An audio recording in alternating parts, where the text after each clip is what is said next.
اور تلوار آپ صلی اللہ علیہ وسلم کے سر تک تو نہیں پہنچ سکی، لیکن خود ٹوٹ کے نیچے دب گئی اور حضور اکرم صلی اللہ علیہ وسلم کے رخسار میں گھس گئی، 2 دانت ٹوٹ گئے، سوراخ ہو گیا، خون کا فوارہ نکلا، حضور اکرم صلی اللہ علیہ وسلم ایک غشی کے ساتھ نیچے گر پڑے۔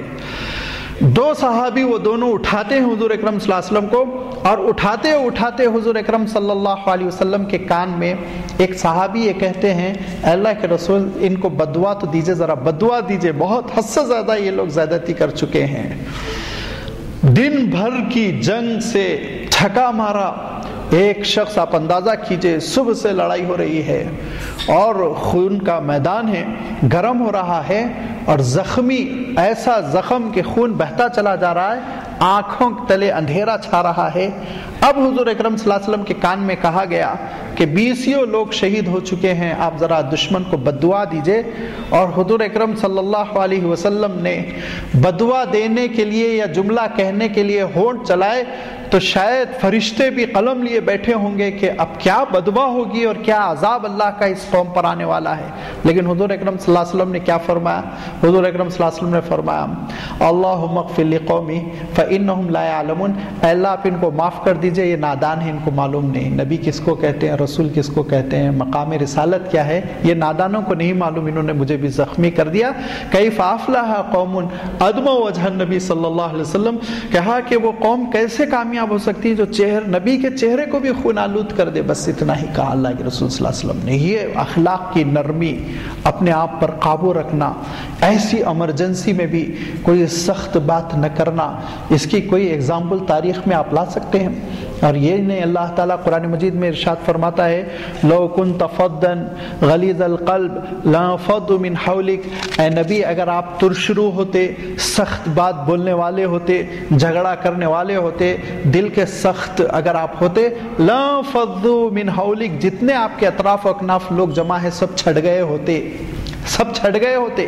کن کے بارے میں اللہ تعالیٰ ارشاد فرما رہا ہے؟ صحابہ کے بارے میں، جو حضور اکرم صلی اللہ علیہ وسلم پر اپنی جانیں نچھاور کرتے تھے۔ وہ اگر اللہ کے رسول ترشرو ہوتے، سخت کلامی کرنے والے ہوتے، برے اخلاق کے ہوتے، سب چھڑ گئے ہوتے تھے، نہیں رہتے تھے کوئی۔ پتہ یہ چلا کہ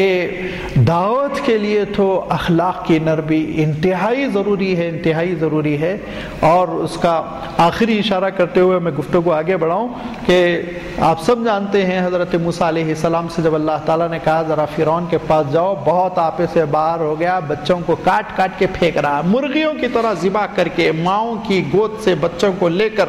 مرغیوں کی طرح ذبح کر کے آنگن میں پھینکا جاتا تھا، اس فرعون کے، اس ظالم کے پاس جاؤ۔ لیکن اللہ تعالیٰ ارشاد فرماتا ہے، مارے جوش کے فرعون کو سخت و سست نہ کہنا، قولا لہ قولا لینا، نرم بات کرنا فرعون سے کہا۔ کیوں؟ دعوت دینا ہے تم کو۔ تو داعی بننے کے لیے سب سے پہلی جو ضرورت ہے وہ یہ کہ اخلاق حضور اکرم صلی اللہ علیہ وسلم کے ہوں، اور اخلاق میں جو حضور اکرم صلی اللہ علیہ وسلم نے جس چیز کو سب سے زیادہ نمایاں فرمایا وہ نرمی، ٹالرنس، تحمل، قوت برداشت، غصے میں بے قابو نہ ہونا،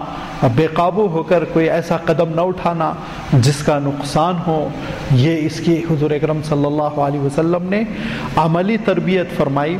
حضور اکرم صلی اللہ علیہ وسلم نے اپنے الفاظ سے اس کی تربیت فرمائی، اور پھر اس کے بعد سے حضور اکرم صلی اللہ علیہ وسلم نے بھلے اخلاق کے سلسلے میں اور بھی بہت ساری چیزیں پیش کی۔ ان میں دوسری اہم ترین چیز ہے وہ یہ کہ وعدہ خلافی نہ کرنا، وعدوں کو پورا کرنا۔ اتنا حضور اکرم صلی اللہ علیہ وسلم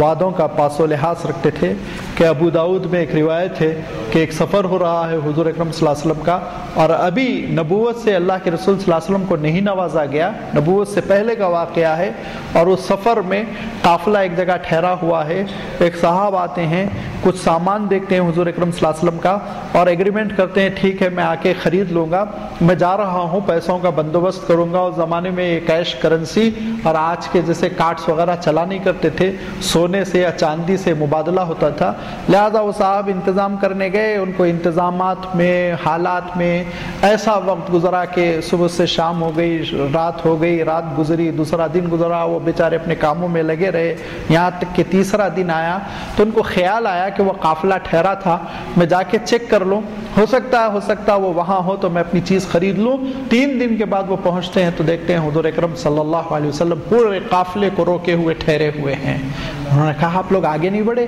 کہا نہیں، کیسے آگے بڑھتے، ہم نے تم کو زبان دے دی تھی، تم کو ہم نے زبان وعدہ کر لیا تھا، ہم وعدہ نبھائیں گے۔ اور افسوس کی بات میں یہ کہتا ہوں کہ عام طور پر جو سننے میں ملتا ہے وہ یہ کہ سب سے زیادہ ایگریمنٹ مسلمان توڑتے ہیں، سب سے زیادہ ایگریمنٹ کو توڑنے والے مسلمان ہوتے ہیں۔ اور میں افسوس کی بات کہوں، مجھے نہیں کہنا چاہیے لیکن چونکہ اتنا سننا پڑا ہے کہ اس کو بیان کرنا میں اپنی مجبوری سمجھتا ہوں کہ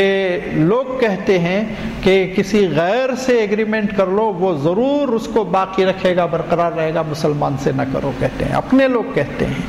تو مسلمان وعدہ خلافی کرنا لگا، اور یہ وہ وعدہ خلافی ہے جس کے بارے میں قیامت کے دن سوال ہوگا۔ اللہ تعالیٰ ارشاد فرماتا ہے کہ ان العہد کان عند اللہ مسئولا، جتنے عہد و پیما ہو رہے ہیں دنیا میں، وہ عہد و پیما کے سلسلے میں تم سے اللہ تعالیٰ پوچھے گا کہ تم نے کیوں توڑا تھا یہ عہد، ایسے ہی آسانی سے گزر نہیں ہو جائے گا۔ ارشاد فرمایا یا ایھا الذین آمنوا اوفوا بالعقود، ایمان والو جب عقد کر لو، ایگریمنٹ کر لو، معاہدہ کر لو تو اس کو پورا کرنے کی کوشش کرو، زبان دینے کے بعد مکرنے کی کوشش نہ کرو۔ آج ہم جو اسلام کا تصور پیش کر رہے ہیں اپنے اعمال سے،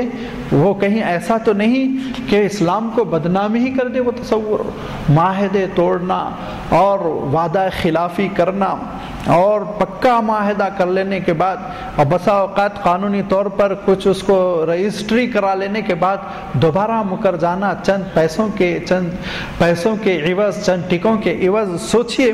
اس سے ہم کس تہذیب، کس کلچر، کس دین کا تاثر لوگوں تک پہنچا رہے ہیں۔ کہاں تو اتنی تاکید کی گئی کہ عہد و پیما کو نہ توڑو۔ چنانچہ آپ دیکھیں گے کہ اسی کتاب میں ایک جگہ آپ کو یہ حدیث ملے گی کہ حضور اکرم صلی اللہ علیہ وسلم ارشاد فرماتے ہیں کہ وعدہ خلافی قیامت کے دن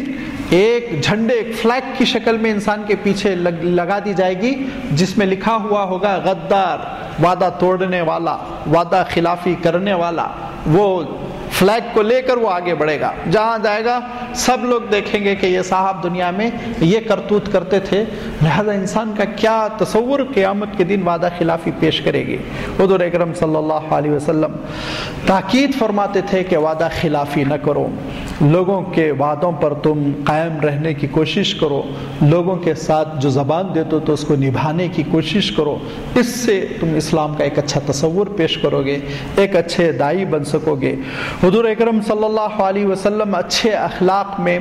اس بات پر توجہ دلاتے تھے کہ جھوٹ ہرگز نہ بولی جائے،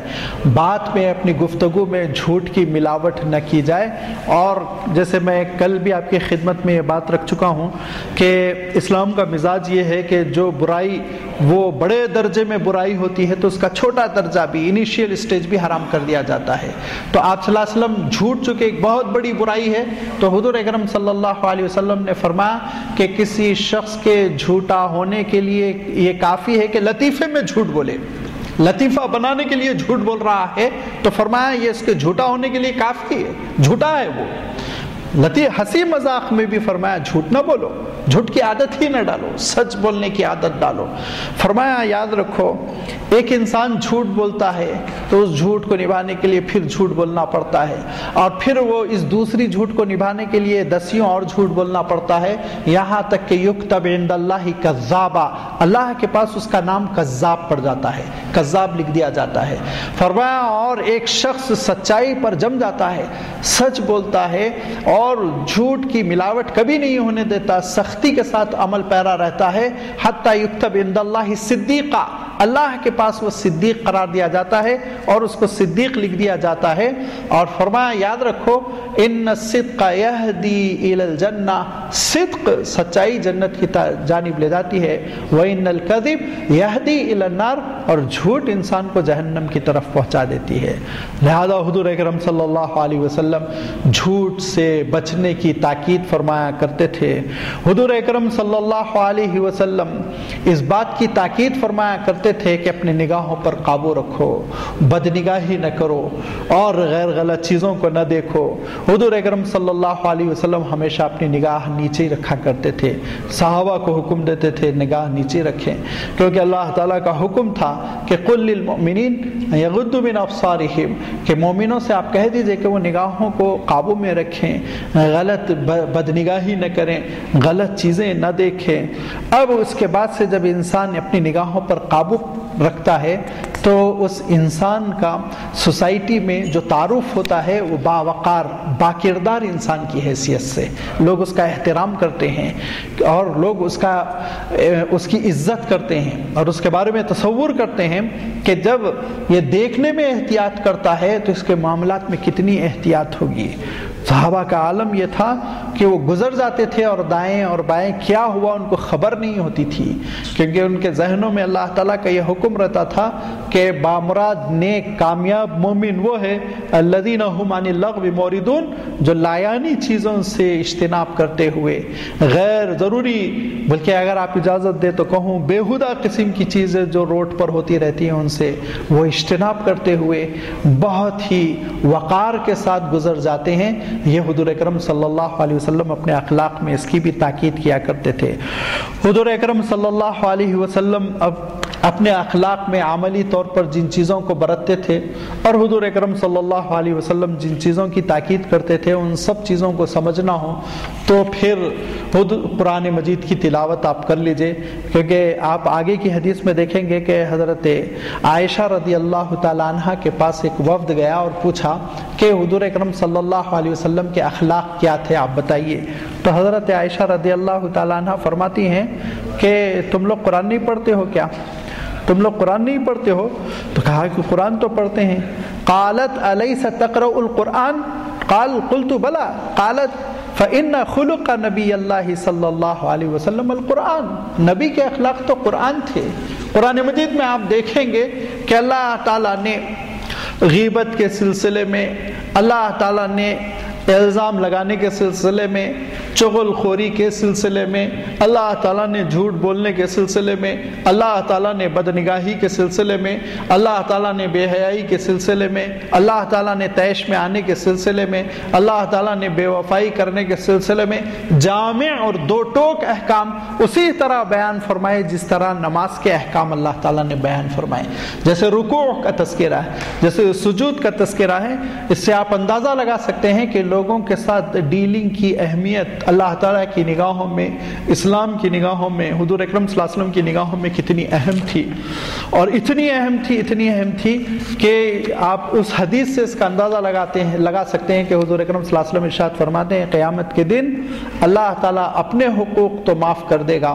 لیکن بندوں کے حقوق معاف نہیں کرے گا. اس کے اوپر طنز کر دیا تھا، اس کو تماچا مار دیا تھا، اس کا مال دبا لیا تھا، اس کی مزدوری میں ڈنڈی مار دی تھی، اس کے ساتھ وعدہ خلافی کر دی تھی. فرمایا ایک دن اللہ کے رسول صلی اللہ علیہ وسلم نے من المسکین، نادار کون ہے؟ لٹا ہوا جس کے پاس پیسے نہ ہوں. لوگوں نے کہا اللہ کے رسول جس کے پاس کھانے پینے کے لیے نہ ہو، جو مصیبت زدہ ہو، سر چھپانے کے لیے گھر نہ ہو. حضور نے فرمایا یہ سب عارضی چیزیں ہیں،